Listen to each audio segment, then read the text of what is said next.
Hello students, this is the second part of video of chapter number 4 from history. In last video we have covered two topics from how did the tribal groups live. So that was some were the Jhum cultivators and some were the hunter gatherers. So here we are going to discuss some were the hunter and the gatherers. In many regions, tribal groups lived by hunting animals and gathering forest produces. As they are living in forest, so they are always dependent on the forest produces and as well as animals. Khonds were hunters and gatherers living in the forest of Orissa. This is a tribal group's name, Khonds. They were living in forest of Orissa and they were considered as hunter and gatherers. They ate fruits and roots collected from the forest and cooked food with oil extracted from the seed of the sal and maua. So they used to extract the oil and from that they are cooking the food by using that oil.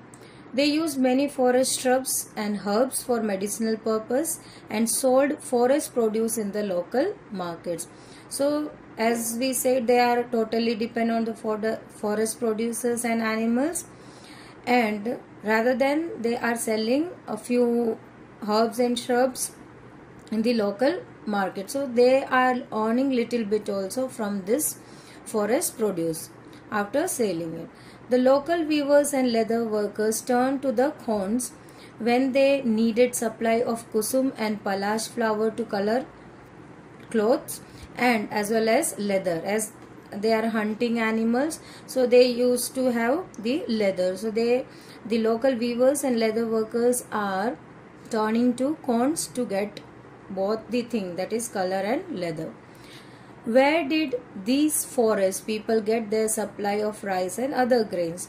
So as we said, in forest they are dependent on animal. Forest produce would be fruits. Then what about the rice or the other grains? How they are getting it? At times they exchange goods. At other times they bought goods with small amount of earning they had by doing odd jobs in the villages like carrying loads or building roads, while others labored in the field of peasant and farmers. So barter system we have already covered in the previous chapter, we have already learned. So in exchange of something, the other thing is taken. So this is the barter system. If they are having they are having herbs and shrubs, so they can exchange it with the rice or the other grains. So this is the way how they are getting the grain supplies. Then what was the other way to get rice or the other grains? That whatever job they are doing, the odd jobs like carrying loads or building roads, and even they are working as a laborer in the as a farmers of the peasants in the field. So from that they are getting the earning, and that earned money is used to purchase the rice or other grains. When supplies of the forest produce shrank, they have wandered around in search of work, because the forest producers depend on the seasons also. So when the producers shrank, when they are having less amount of forest producers, then they wander around in search of work. Why? To earn money, and by earn money they can purchase the other things also. Many like Baigas of Central, Baigas is a tribal group's name. They are the tribal of Central India. Now they were reluctant to work for others. They still lived on the forest produce. So these were the group who were not at all ready to work as a laborer for others. They still were living as a tribal group who are following their traditions, traditional way of living, and dependent on the forest producers. Tribal groups often needed to buy and sell in order to be able to get the goods that were not produced within the locality. So they used to buy and sell things forward, because the things which are not available in the locality, they have to purchase it from the other regions. Now this led to their dependence on the traders and money lenders also. So the thing or the goods which are not available to their locality, they have to purchase. Now for purchase what they need money. So they depended on the traders to purchase the different goods they needed, and rather than that they were also dependent on the money lender, because money lender used to provide money to them. Loans were given to the tribal on high interest. This made debt and poverty among the tribals, because this is never ending debt cycles, as the money lender is providing money to the forest people and with on high interest. So they are not able to repay because they are not earning that much, as they are dependent on the forest producers. So what happened, as they are not able to pay, they are made debt, they are engaged or they are involved in the cycle of debt and become more and more poor. Traders and money lenders were thus seen as evil outsider causing misery for their life. So what the forest people considered the money lenders or traders as, they were considered as evil outsider who came from the other regions or the other part of society, who get into their regions, and whatever misery they were facing, whatever the problem they were facing in their lives, that is because of the outsider. Who were the outsider? Traders and money lenders. Now some of the tribal peoples were herding animals, so they were living as herders. Many tribal groups lived by herding and rearing animals, gathering forest produces. They were pastoralists. So these were also known as pastoralists, who moved there with their herds of cattle of sheep according to the season.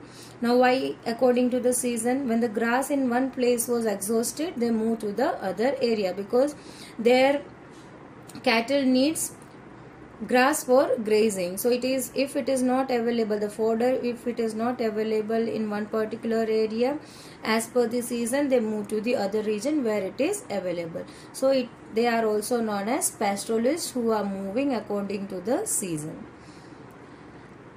The Van Gujars of Punjab, Hill Labadis of Andhra Pradesh, Gaddis of Kulu and Bakarwals of Kashmir reared animals like cattle and goats. So these are the other tribal group who are totally dependent on the herding and rearing animals. Now some of them took a settled cultivation. Even before 19th century, many tribal groups took to settle down instead of moving from one place to another, as the pastoralists used to do. They began to use the plow and gradually got right over the land they lived on. So wherever they were settling, and once they plow the land, that land becomes their own. The rights were their own, as they were living on the particular land. Like Mundas of Chota Nagpur, the land belonging to the clan as whole. So clan over here means the group of tribal people living in particular area. So that land belongs to that clan.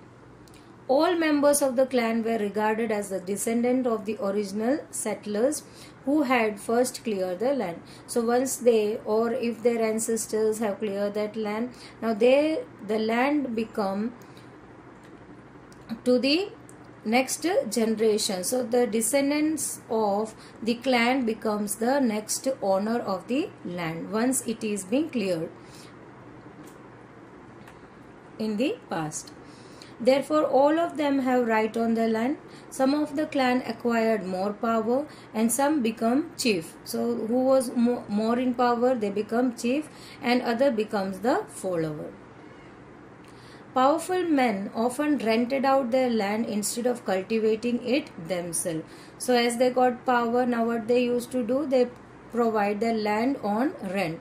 So they don't used to cultivate themselves, they give the land for rent.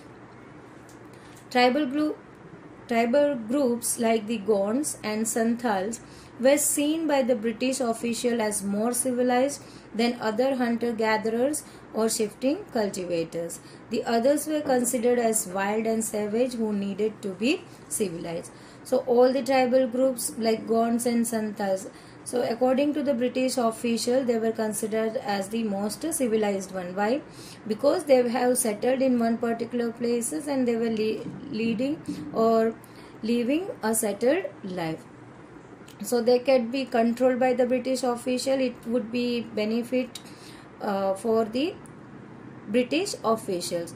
According to British official, the hunter-gatherers or the shifting cultivators, they were not considered as the civilized one. They were considered as wild and savage who has to be civilized. How did colonial rule affect tribal life? So below are the points. What happened to the tribal chief under the colonial rule? What happened to the shifting cultivators? Forest laws and their impact. The problem with the trade. So these are the topics that we are going to cover. The search for the work also. Under which topic? How did colonial rule affect the tribal life? Under that we are going to cover these many points. So first topic under that was what happened to the tribal chief. The lives of tribal groups changed during the British rule. How? Before the arrival of British, tribal chiefs enjoyed economic power and had the right to administer and control their territories. As we have learned in the last slide, as the clan began to settle down in one location on one land, so some few of them become more powerful, become chief. So they were enjoying their economic power and was having all right of administering that region and was having the control over their territories before the arrival of British. But what happened? Under the British rule, the functions and power of the tribal chiefs changed as they were allowed to keep their land titles but were forced to follow laws made by the British officials in India. Now here, when the British rule came, what happened? The tribal chiefs were having their titles. They were considered the chief only, but they were looking after the land on behalf of British official. Which laws they have to follow? That was being made by the British official. They cannot implement any of the law which is being made by the tribal chief. They have to follow the laws which are being made by the British officials. So only they were having the title as a chief of that area. Now they were even made to pay tribute to the British and discipline their group. So according to what the British are asking, they were disciplining their tribal group, and even this chief used to give tributes to the Britishers. As they lost their authority, who? The chief, the traditional function of the tribes were also suspended. So whatever traditional function they used to follow or they used to believe, that traditional functions were suspended. Why? Because it was being said by the Britishers, and also because they have lost the authority. What happened to the shifting cultivators or the Jhum cultivators? Now the British were uncomfortable with the shifting cultivators. Now why? Because settled peasants were easier to control and administer. How they are going to control the people who are living in one particular place in one time, and for after many years they are moving to the other places. So they are not able to control over, put control over them, and even if they are collecting the revenue, then they are not going to get that revenue in a flow. The British wanted a regular revenue source for the state and introduced land settlement. So here they introduced a settlement. What kind of settlement? Land settlement. The tribal people has to settle on one particular land. For what reason? Because they wanted a regular revenue sources. It means Land was measured, whatever land was under the tribal group, that was being measured. Rights to land were defined. It means the land belonged to whom, that every individual was being counted, and revenue demand was fixed. Now the revenue began to be collected from the land and from the individual to whom the land belongs to. Some peasants were declared landowners, others were tenants. So here some were considered as landowners, other the tenant. Tenants means the land which is given them on rent. The tenants pay rent. And what is the duty of landowner? Landowner who in turn paid revenue to the state. So in short, you can say the landowners were collector of the revenue or rent from the tenants, and this amount were given to the state or to the Britishers. The British effort to settle jhum cultivators was not very successful. Settled cultivation was not easy as water was scarce and soil was dry. So if they have to settle in one particular area, if they have to cultivate and have to produce more yielded crops, then what is needed? They need water, and as well as the soil should be of best quality. But it was not easy where water is very scarce and soil was dry. So the jhum cultivators in the northeast India insisted on continuing with their traditional practices, that is moving from one place to another after few years. Facing widespread protests, the British allowed shifting cultivation in some part of the forest. So they protested, they are not going to follow the British instructions or laws. So here British, what have they done? They allowed the shifting cultivators the some part of the forest to do what? To follow their jhum cultivation practice. Forest law and their impacts. The life of the tribal groups was directly connected to the forest. So changes in the forest law has a considerable effect on their lives. The British extended their control over all forests and declared them as a state property. Now the forests which were belonging to the tribal group, now it come directly to the control of the Britishers, and they declared it as state property. It means the property of British. Now reserve forests were for producing timbers which the British wanted. So these reserve forests were being under the control of Britishers. Now they were producing the timbers which was needed by Britishers. In a reserved forest, people were not allowed to move freely for practicing jhum cultivation, or they cannot collect the fruits, or even they cannot hunt the animals.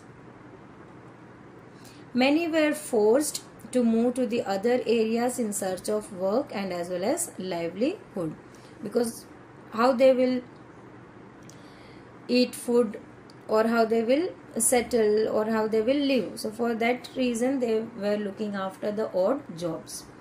But British faced problem. What was the problem?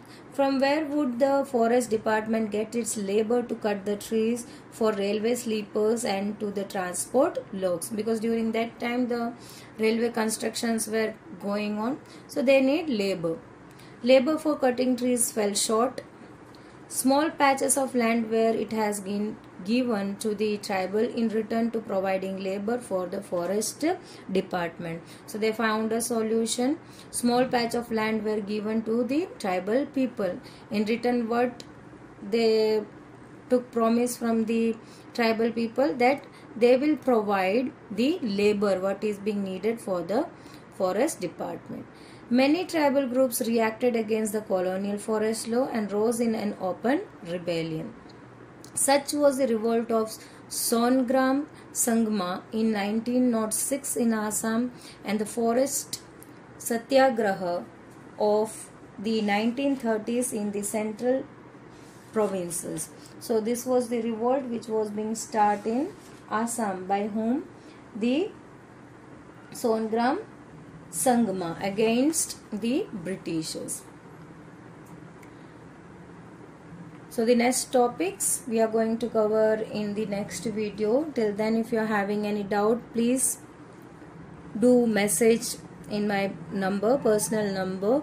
Don't hesitate. Till then, stay tuned for the next video to be uploaded. Thank you.